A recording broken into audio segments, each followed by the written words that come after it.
So here's the back side of the camper. I opted for turn signals and brake lights because one of the ones are a little bit boxed by my bumper. But just pull out the swing outs. And then open the hatch, drop the tailgate, and then this is the back side of the camper. On our left, we have our electrical panels. We have USB, we have interior lights, we have solar panel, heater, and then 12 volt meter. Right now not putting out a lot of volts because we're inside. But then on the right side, we have fridge storage, fire extinguisher, just your basic. What's this? What's in there?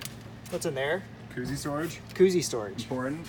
Magnetic koozie storage, so I had to add steel to this. We have our fridge slide with my Domotic fridge and the cooler cover, you know, pretty easy to pull out. And then on the left side we have just a basic storage cubby on the other side of the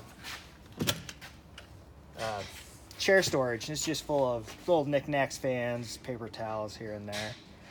But that's the back side of the camper.